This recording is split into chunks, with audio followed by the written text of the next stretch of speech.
वाचवण्याचा प्रयत्न करतील. हॅलो, आपलं ते संपदाताई मुंडेचं प्रकरण आहे ना फलटणचं, तर त्याच्यात मला वाटतं मुख्यमंत्री साहेबांनी SIT नियुक्त करायचं ठरवलं.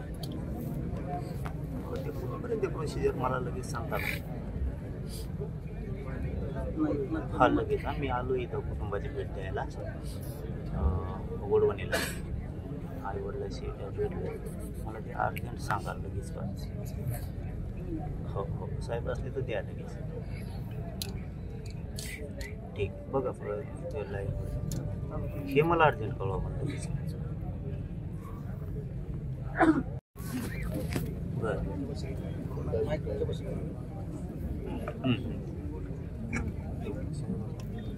कोण आहे कोण हे नाव वगैरे 2 दिवस लागले. बरं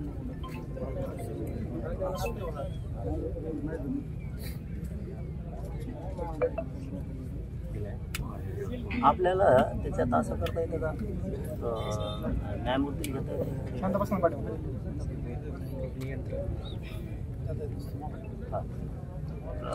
बघा ते आता काय समजा मुख्यमंत्री साहेबांनी असं ठरवलं का की IPS अधिकारी महिला अधिकारी आत्ताचा विषय नाव फक्त डिक्लेअर नाही.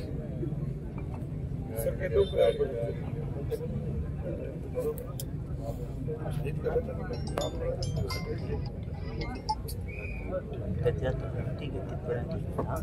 त्याच्यात जर कुटुंबाच्या मनाला एखादा व्यक्ती त्यांच्या म्हणण्याने दिलं तर अधिकारी हां हां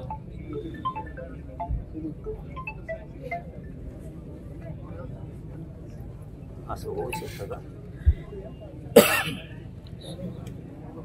आता कुटुंबाचा विश्वास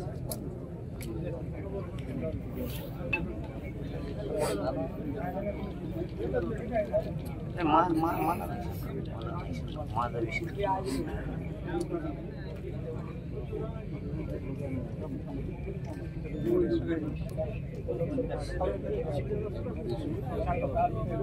निपक्षपाती चालणार का मग ती चौकशी? कारण मी आणखी काही शब्द दिलेला नाही कुटुंबाला. मी एकदा दिलेलं मग मागं सरकणार नाही.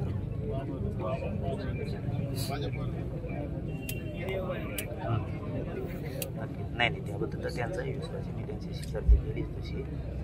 मी त्या बंधूकडे देतो मुलीच्या भावाकडं सविस्तर थोडंसं समजून पण घ्या काय करायचं त्याच्यावर लक्ष द्या. थोड्या वेळानं पण साहेबांना घ्या. सध्या तुम्ही बोला.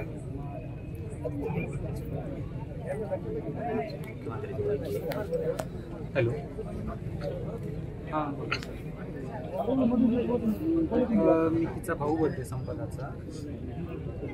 सर आमची अशी विनंती आहे की SIT तर स्थापन झाली आहे यामध्ये, पण या SITच्या नियंत्रणासाठी समजा आपण एक उच्च न्यायालयाच्या निवृत्त न्यायाधीशांची हे करू शकतो का?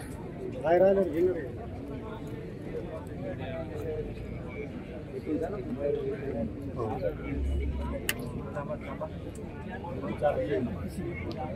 हो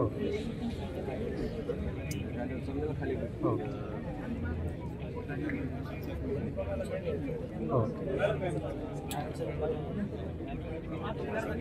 पण सर ते महिला IPS अधिकारी त्या तर असतीलच असं आमचं म्हणणं. SIT तर राहीलच. SITमध्ये विश्वास आहे आम्हाला की SIT न्याय मिळवून देण्यासाठी प्रयत्न करेल, पण त्याच्या नियंत्रणासाठी फक्त म्हणून एक उच्च न्यायालयाचे निवृत्त न्यायाधीश ते नियंत्रण ठेवतील त्या SITवरती अशी आमची विनंती आहे. तर त्यामध्ये काय होऊ शकतं?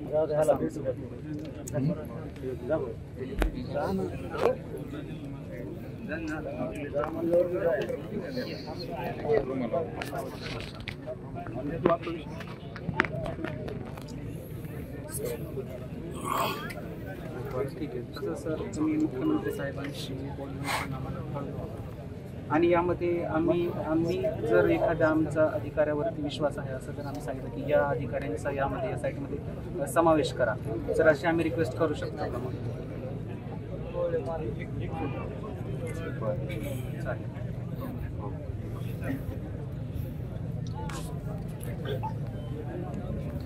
कळवा मला सगळं थोड्या वेळात कळवा ना. आणि एक माणूस घ्यायला काय हरकत नाही त्याचं. हो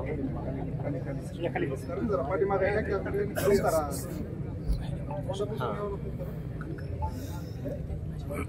हो परत येऊ दे त्यांना एक त्यात एक घेऊन टाका आणि त्यांना पुन्हा एक पुस्तक घेऊन ते डिक्लेअर करून टाका. वेळ नको घालायला त्याच्यात कारण चार्जशीटला गरजेचं माहिती देतील मी सांगतो त्यांना. हां त्यांच्याशी बोला म्हणा.